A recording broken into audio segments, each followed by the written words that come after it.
of you? How are you fine? अच्छा, this is Hamza Fattani from Learn With Fattani.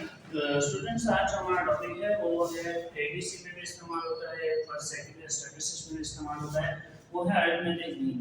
अच्छा, याद रखिएगा arithmetic mean के अंदर आप दो टाइप्स की जब भी कोई मीन निकालते हैं हम स्टैटिस्टिक्स के अंदर, तो हमें सबसे पहले डेटा को अंडरस्टैंड करना होता है कि डेटा हमारे पास किस टाइप का है। अब मिसाल के तौर पर सर हमारे पास एक अनग्रुप डेटा होता है, दूसरा सर हमारे पास ग्रुप डेटा होता है। ठीक है, अनग्रुप डेटा हमारे पास क्या होगा? सर अनग्रुप डेटा वो होता है जिसके अंदर हर एलिमेंट नॉर्मली वंस टाइम हो, ठीक है, डेटा डिस्पर्स हो और उसके पास कोई रिकरेंसी नहीं हो, ठीक है। और ग्रुप डेटा के अंदर आपके सामने अब बेसिकली हमने इस वाले टॉपिक के अंदर आज इस वीडियो के अंदर हमने इसके मीन की कैलकुलेशन करनी है कि ग्रुप डेटा के अंदर अगर ग्रुप डेटा है तो फिर मीन को किस तरीके से कैलकुलेट करेंगे और अनग्रुप डेटा है तो मीन को किस तरीके से कैलकुलेट करेंगे। तो सर आए बिस्मिल्लाह करते हैं। सर जब अनग्रुप डेटा की मीन की कैलकुलेशन की बात आती है तो सर वो हमें ये बोलता है कि अगर आपको मीन निकालना है तो आपके पास सम ऑफ x होना चाहिए divided by number of observations होने चाहिए, यानी जितने एलिमेंट्स हैं उन सबको आप प्लस कर दें और जितनी ऑब्जर्वेशन है उनको काउंट कर दें, ठीक है। अब मिसाल के तौर पर इधर मेरे पास कितने एलिमेंट्स हैं? 0 plus 4 plus 9 plus 14 plus 25 plus -12 plus 10 plus -8। Observations कितनी है? 1 2 3 4 5 6 7 8। सर मेरे पास इस डेटा के अंदर 8 ऑब्जर्वेशंस हैं, ठीक है। अब मैंने इनमें टोटल ले लेना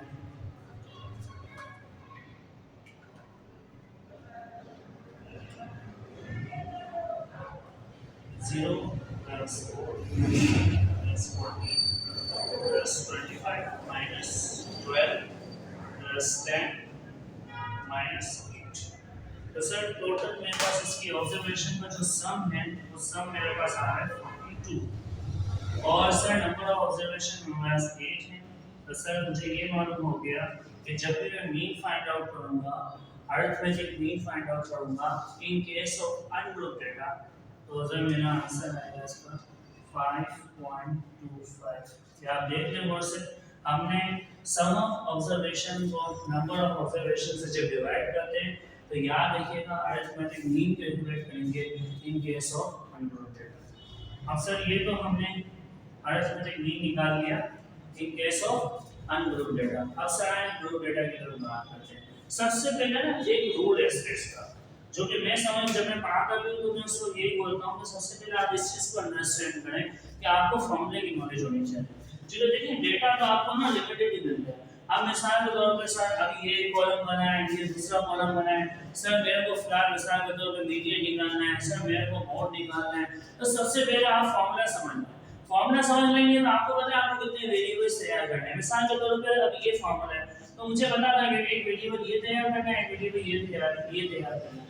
अब इसका क्या सीन है? मिसाल के तौर पर अरिथमेटिक मीन निकालना है in case of group data, तो सर इसका फॉर्मूला क्या है? Sum of fx divided by sum of f। तो सर अब मैंने सबसे पहले क्या चीज देखनी है? मैंने सबसे पहले ये चीज देखनी है कि मेरे पास कौन सा वेरिएबल अवेलेबल है।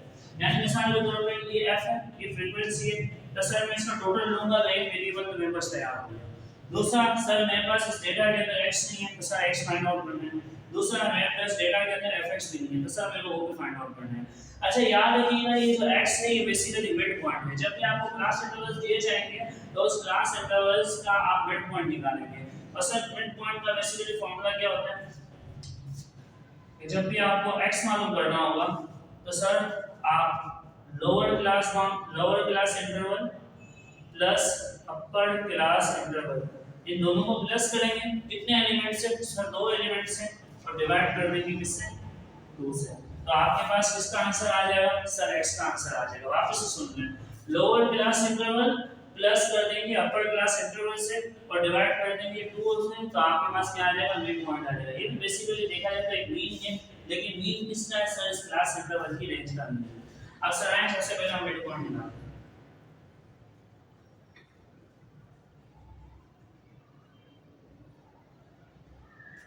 15 कितने हो गए हैं सर 6 6 डिवाइडेड बाय 2 तो यहाँ हो गया 3।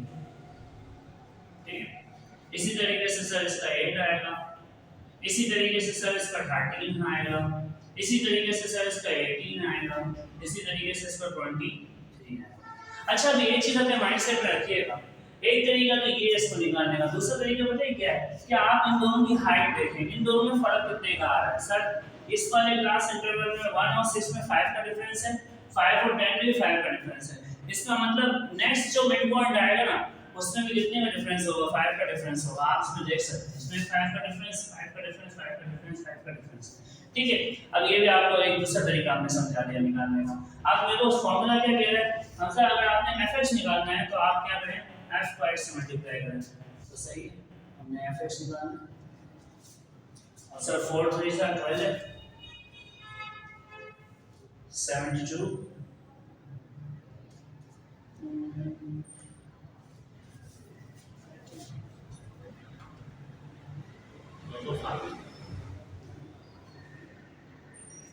ये सर आपका हो जाएगा 260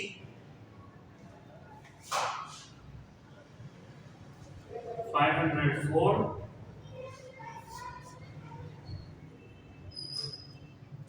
552। आप इसका भी सम लेंगे क्योंकि वेरिएबल ने क्या बोला था कि fx का सम लीजिए और फ्रीक्वेंसी का सम लीजिए।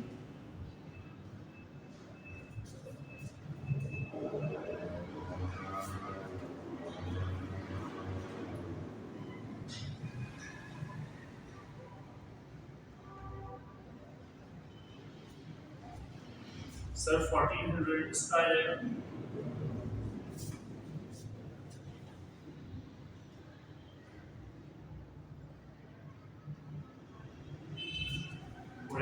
इसका। अब ये दोनों वेरिएबल तैयार हो गए, सम ऑफ fx भी तैयार हो गया और सम ऑफ f भी तैयार हो गया। Then we put into this formula.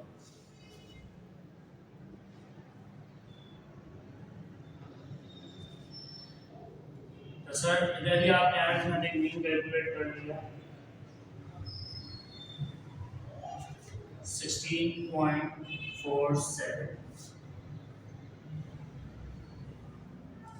इधर भी आपने अरिथमेटिक मीन कैलकुलेट कर लिया। सर इधर भी आपने अरिथमेटिक मीन कैलकुलेट किया था, इधर भी आपने अरिथमेटिक मीन कैलकुलेट किया, लेकिन याद रखिएगा इधर अरिथमेटिक मीन आपने निकाला है in case of ungroup data और सर इधर आपने निकाला है in case of group data.